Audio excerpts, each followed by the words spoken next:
तो बच्चों, आज के इस वीडियो में हम लोग आयनिक इक्विलिब्रियम कवर करेंगे। तो जो भी 2024 में जेईई मेन में आयनिक इक्विलिब्रियम के क्वेश्चन आए हैं वो सारे कवर करेंगे। कॉन्सेप्चुअली तो चैप्टर काफी इंपॉर्टेंट है, बट जेईई मेन में 2024 में जो नंबर ऑफ क्वेश्चंस पूछे गए हैं वो उतने ज्यादा नहीं पूछे गए हैं, थोड़े से कम पूछे गए हैं।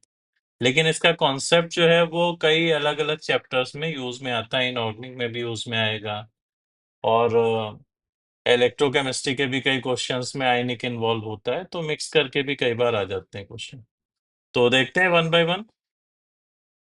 तो पहला क्वेश्चन जो जनवरी शिफ्ट का दिख रहा है स्क्रीन पर, उसमें के वैल्यू एसिटिक एसिड की गिवन, के बी वैल्यू NH4OH की गिवन है, और अमोनियम एसिटेट का पीएच पूछा है। अब नोटिस करो कि अमोनियम एसिटेट जो है वो सॉल्ट है वीक एसिड वीक बेस का, CH3COO तो ये सॉल्ट है weak acid plus weak base का। और वीक एसिड वीक बेस का अगर सॉल्ट हो तो सॉल्ट की पीएच का फार्मूला होता है derived 7 plus half pKa minus pKb। ठीक है। अब यहाँ अगर तुम नोटिस करोगे तो K वैल्यू जितनी CH3COOH की है उतनी ही Kb वैल्यू NH4OH की भी है, और यह है 1.8 इंटू 10⁻⁻⁵। अब दोनों की अगर K वैल्यू बराबर है तो pK भी तो सेम आएगा, और pK और pKb अगर सेम आ गया तो ये ब्रैकेट वाला टर्म हमें क्या दिख रहा है, ये तो जीरो हो जाएगा, pK माइनस pKb। तो उस केस में pH कितनी नजर आएगी, pH नजर आएगी 7। ठीक है। तो यहाँ पे ये वीक एसिड वीक बेस का सॉल्ट दिया था जिसका Kb सेम था, तो pH की वैल्यू आ रही है 7। रिजल्ट्स आपको ये याद होने चाहिए, तो डायरेक्टली आप कर लोगे, कोई दिक्कत नहीं। नाउ अगला क्वेश्चन स्क्रीन पर जो है, कैल्शियम फॉस्फेट की वाटर में सॉल्युबिलिटी W ग्राम पर 100 ml दी गई है, तो सॉल्युबिलिटी प्रोडक्ट पूछा गया है। तो कैल्शियम फॉस्फेट इस तरीके से लिखेंगे।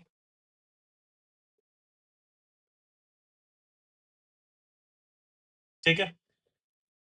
अब कैल्शियम फॉस्फेट का अगर हम KSP रिप्रेजेंट करें तो KSP ऐसे लिखा जा सकता है 3⁻3 2⁻2 S⁻3+2। तो ये वैल्यू आ रही है 27 इंटू 4 और इंटू S⁻5। यहाँ पे S जो है सॉल्युबिलिटी इन वाटर है।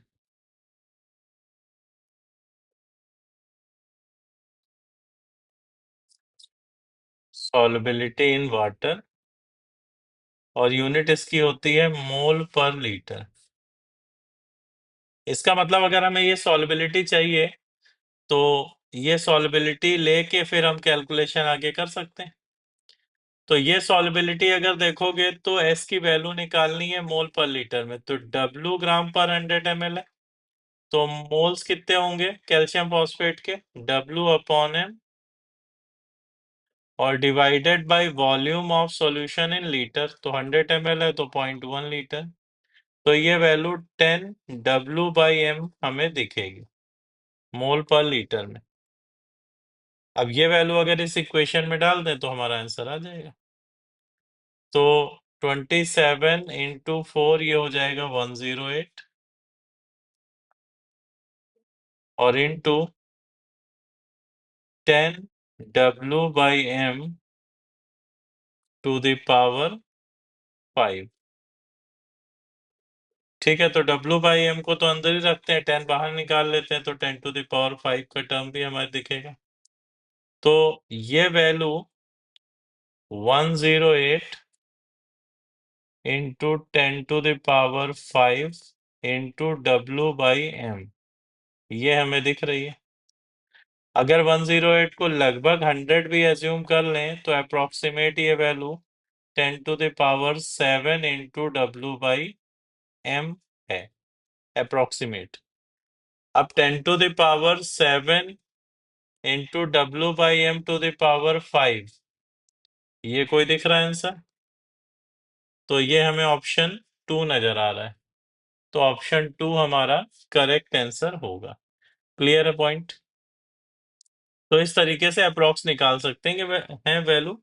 वैसे हमको फार्मूला पता है कि अगर AX/BY है कोई स्पेरिंगली सॉल्युबल कंपाउंड, तो इसके लिए KSP x⁻x, y⁻y, s⁻x+y, इस तरीके से हम रिप्रेजेंट करते हैं। यहाँ पे S जो है वो वाटर में सॉल्युबिलिटी है। पॉइंट क्लियर है सबका? इजी क्वेश्चन है, नॉर्मल जो प्रैक्टिस करते हैं वैसे ही क्वेश्चन है। नाउ अगले क्वेश्चन पर मूव करते हैं। अब अगला क्वेश्चन स्क्रीन पे दिख रहा है और इसमें बोला जा रहा है कि which of the following is strongest Bronsted base. तो ये थोड़ा सा ऑर्गेनिक का भी कॉन्सेप्ट है यहाँ पे। अब अगर तुम देखोगे तो नाइट्रोजन वाला पॉइंट है जहां से बेसिक हो रहा है कंपाउंड, और नाइट्रोजन के पास एक लोन पेयर है। लेकिन फर्स्ट केस में अगर नोटिस करोगे तो ये लोन पेयर जो है वो कॉन्जुगेशन में है रिंग के साथ, तो डीलोकलाइजेशन होगा, तो इलेक्ट्रॉन डेंसिटी नाइट्रोजन पे हमें कम नजर आएगी। इसी तरह सेकेंड केस में भी देखें कि ये जो लोन पेयर है वो डीलोकलाइजेशन लेफ्ट वाली रिंग में भी हो रहा है, राइट वाली में भी हो रहा है, तो इलेक्ट्रॉन डेंसिटी नॉर्मल से कम होगी। क्रॉस कॉन्जुगेशन का केस है। थर्ड वाले केस में देखें तो ये डीलोकलाइजेशन में इन्वॉल्व है लोन पेयर नाइट्रोजन का यहाँ भी, ठीक है, एरोमेटिक बना रहा है इसको।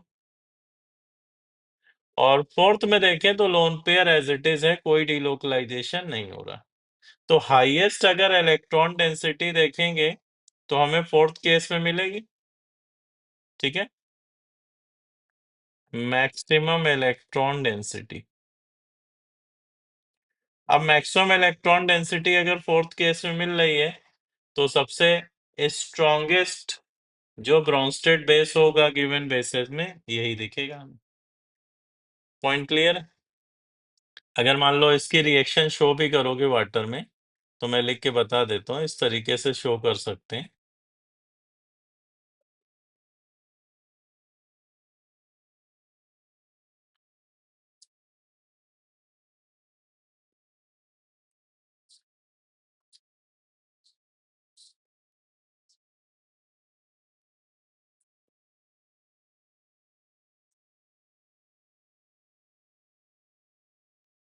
ये H+ लेगा वाटर से और सॉल्यूशन हमें बेसिक नजर आएगा इस तरीके से।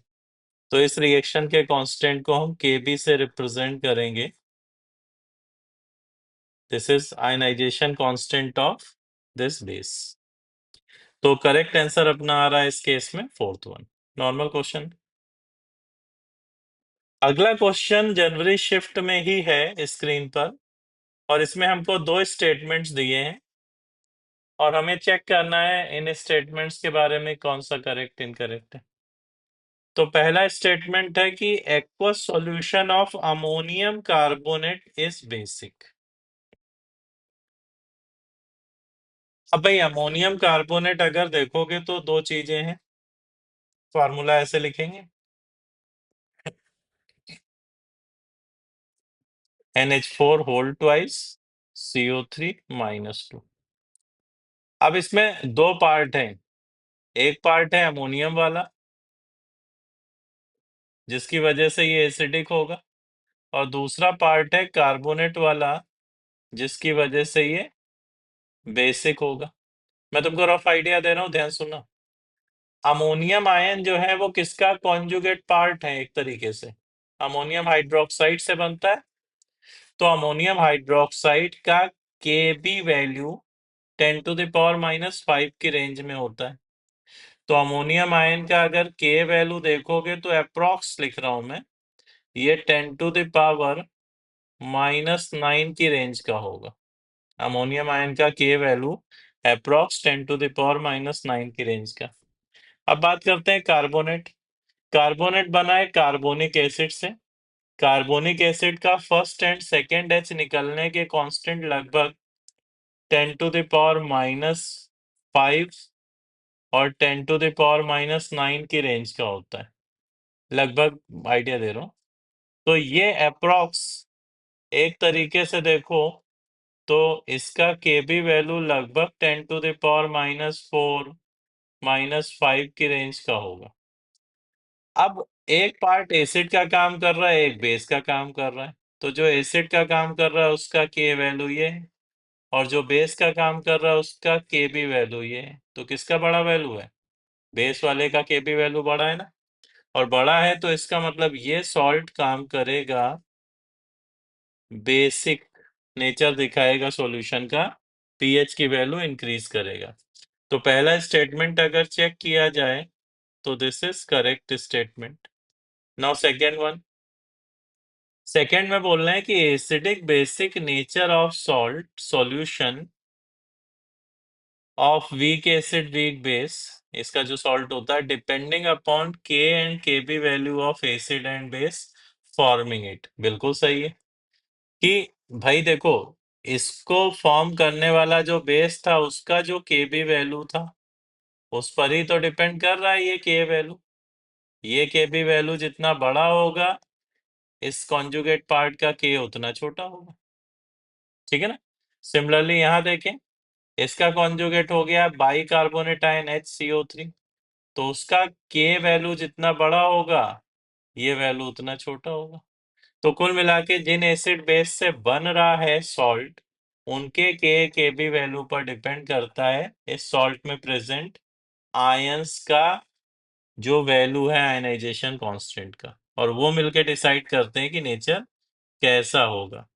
तो अगला स्टेटमेंट जो दिया है ये भी पूरी तरीके से करेक्ट है, अभी हम लोगों ने चेक भी इसी से किया है। तो दोनों स्टेटमेंट 1 और 2 करेक्ट हैं, तो इसके अकॉर्डिंग आंसर इस क्वेश्चन का क्या हो जाएगा भाई? 1।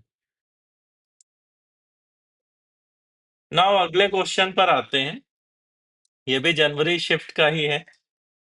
अब अगला क्वेश्चन जो है कि pH eight which MgOH whole twice began to precipitate in solution of 0.1 molar magnesium ion. मतलब किस पीएच की वैल्यू पर 0.1 मोलर मैग्नीशियम आयन के सॉल्यूशन से मैग्नीशियम हाइड्रोक्साइड प्रेसिपिटेट होना शुरू होगा। अच्छा, हमको पता है कि अगर QSP value greater than KSP होगी तो प्रेसिपिटेट स्टार्ट हो जाएगा बनना। ठीक है, तो इसका मतलब QSP ग्रेटर देन KSP होना चाहिए, और लिमिटिंग वैल्यू हम कैलकुलेट कर लेते हैं। तो लिमिटिंग वैल्यू कैलकुलेट करें, इसका मतलब QSP अगर इक्वल टू KSP है तो हम बोल सकते हैं कि precipitation will just start.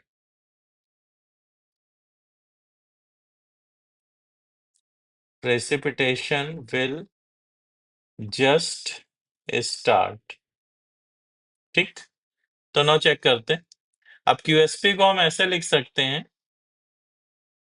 Concentration of Mg+2 into OH minus का स्क्वायर, और ये KSP के बराबर ले रहे हैं लिमिटिंग वैल्यू, तो KSP 10⁻⁻11 है। Mg+2 0.1 मोलर है, तो वैल्यू रखेंगे तो OH माइनस का स्क्वायर ये हो जाएगा 10⁻⁻10। OH माइनस हो जाएगा 10⁻⁻5, और इतना आ गया तो POH का वैल्यू हमें दिख रहा है 5, और POH अगर 5 है तो PH प्लस POH कितना होता है 14, तो PH वैल्यू आ जाएगी 9। ठीक है भाई, तो इस क्वेश्चन का करेक्ट आंसर होगा 9, कि पीएच की वैल्यू अगर 9 है तो प्रेसिपिटेशन स्टार्ट होगा। नाउ अगला क्वेश्चन जो है जनवरी शिफ्ट का वो इस तरीके से है, कि pH aqueous solution 1 molar benzoic acid का और 1 मोलर सोडियम बेंजोएट ये दिया हुआ है। तो पीएच इसका 4.5 आ रहा है। तो वॉल्यूम बेंजोइक एसिड सॉल्यूशन का 300 ml ऑफ दिस बफर में कितना होगा? अच्छा, दोनों 1 मोलर 1 मोलर है, तो ठीक है। बेंजोइक एसिड तो हो गया,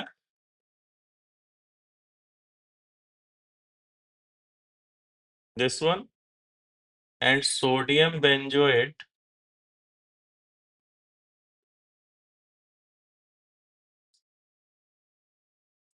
तो ये वीक एसिड और ये प्लस उसका कॉन्जुगेट बेस है। तो सॉल्यूशन को हम एसिडिक बफर बोल सकते हैं। अब ये एसिडिक बफर सॉल्यूशन है, पीके दिया है, तो इसका पीएच हम ऐसे लिख सकते हैं, फार्मूला हेंडरसन इक्वेशन से। पीएच हो गया pK plus log of, pH हो गया pK plus log of conjugate base upon acid, conjugate base upon acid. ये कंसंट्रेशन का रेशियो ले या मोल मिलीमोल का ले ले। अब पीएच जो है वो आ रही है 4.5, पीके दिया है 4.2 प्लस लॉग ऑफ। अब बेंजोइक एसिड का वॉल्यूम बताना है और बफर का वॉल्यूम 300 है, तो इसका मतलब बेंजोइक एसिड का VmL मान लेते हैं इस 300 ml में। तो बचा हुआ वॉल्यूम किसका हो जाएगा? एक तरीके से कॉन्जुगेट बेस का, दैट इज 300 माइनस वी, और मोलरिटी इसकी 1 है, तो ये हो गए कॉन्जुगेट बेस के millimole, divided by V into 1, ये हो गए वीक एसिड के मिलीमोल। तो यहां से log of 300 minus V upon V, इसको देखें, ये डिफरेंस कितना आ रहा है, इधर लाओगे 0.3 और ये आ रहा है 0.3, तो 0.3 होता है log 2 की अप्रोक्स वैल्यू 0.3 होती है। तो हम यहाँ से लिख सकते हैं, इसका मतलब 300 minus V upon V equal to 2। तो दैट मीन्स कि वी की वैल्यू कितनी मिल रही है हमें? 100 ml। इसका मतलब अगर 300 ml बफर है तो उसमें बेंजोइक एसिड होगा 100 ml और सोडियम बेंजोएट होगा 200 ml। Clear point? Okay. Next question April shift का है। अब ये स्टेटमेंट बेस्ड क्वेश्चन है। पहला स्टेटमेंट इस तरीके से है, on passing HCl through saturated BaCl2 at room temperature white turbidity appear। अब देखो, BaCl2 तो स्पेरिंगली सॉल्युबल है, और स्पेरिंगली सॉल्युबल है तो BaCl2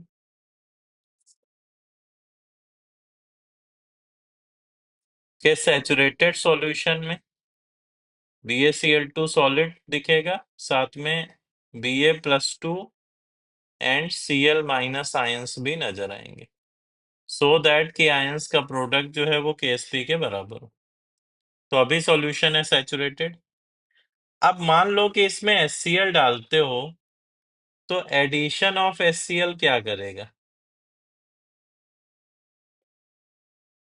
addition of HCl Cl की कंसंट्रेशन बढ़ाएगा, और Cl की कंसंट्रेशन बढ़ेगी तो लीच एटलीस्ट प्रिंसिपल से देख सकते हो कि रिएक्शन अभी इक्विलिब्रियम पर है। Cl बढ़ाओगे तो रिएक्शन किधर जाएगी? Cl बढ़ाओगे तो रिएक्शन जाएगी बैक, और बैक जाएगी रिएक्शन तो BaCl2 सॉलिड बनेगा कि नहीं? और BaCl2 सॉलिड बनने की वजह से व्हाइट टर्बिडिटी हमें दिखेगी। ठीक है, तो जब हम ऐड करेंगे सैचुरेटेड सॉल्यूशन में HCl तो रिएक्शन बैक जाएगी, प्रेसिपिटेशन होगा, जिसकी वजह से हमें व्हाइट टर्बिडिटी नजर आएगी। नाउ सेकेंड पार्ट, स्टेटमेंट 2, कि HCl को अगर पास करते हैं सैचुरेटेड NaCl से, तो sodium chloride is precipitated due to common ion effect. अबे वो NaCl का जो सॉल्यूशन है ये स्पेरिंगली सॉल्युबल नहीं है। NaCl क्या है? सॉल्युबल है।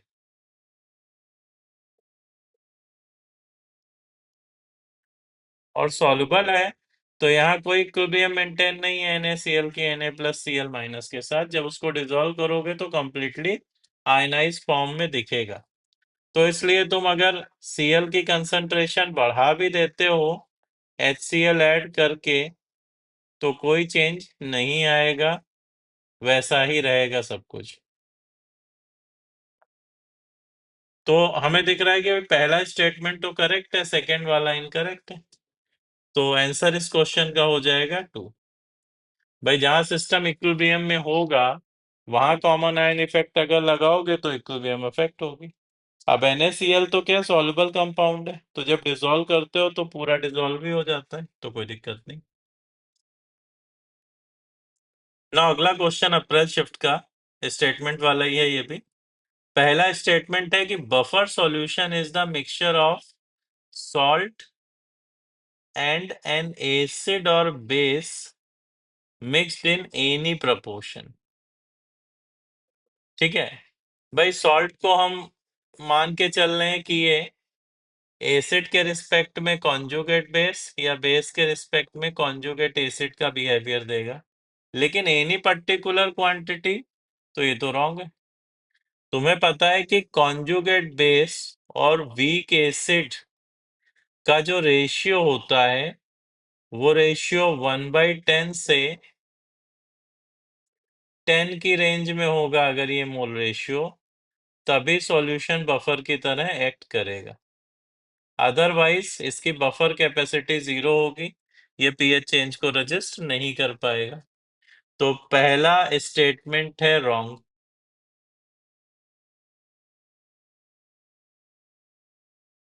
इस रेशियो में ही सॉल्यूशन बफर की तरह एक्ट करेगा। सेकंड स्टेटमेंट, सेकंड में बोल रहे हैं कि blood is naturally occurring buffer solution whose pH is maintained by H2CO3 SCO3 concentration। भाई सेकंड ठीक है कि बफर सॉल्यूशन मतलब ब्लड का जो पीएच होता है अप्रोक्स 7.4 की रेंज का होता है, अप्रोक्स इसके आसपास होता है, और ये पीएच मेंटेन करने का काम करता है एक बफर, और ये बफर बेसिकली होता है H2CO3 वीक एसिड प्लस उसके कॉन्जुगेट बेस HCO3 का।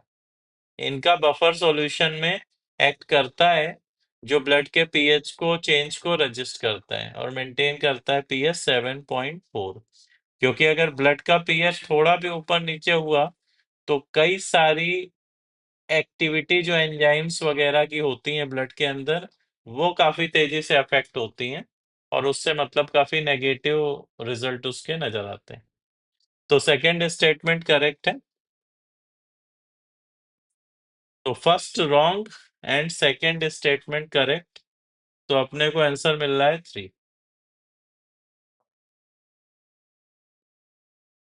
अप्रैल शिफ्ट का नेक्स्ट क्वेश्चन ये दिख रहा है स्क्रीन पर। इसमें इक्विलिब्रियम पर आयंस ए और बी की कंसंट्रेशन दी है और केएसपी पूछा है, सॉल्वेटिव प्रोडक्ट पूछा है Ab2 का।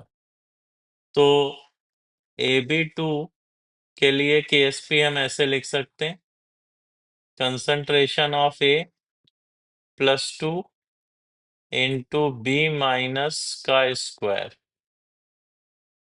इस तरह से रिप्रेजेंट कर सकते हैं केएसपी को।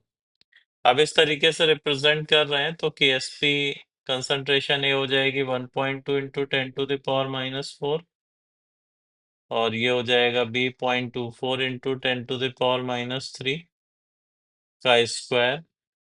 तो 1.2 इंटू 0.24 का स्क्वायर इंटू 10⁻10 बन रहा है।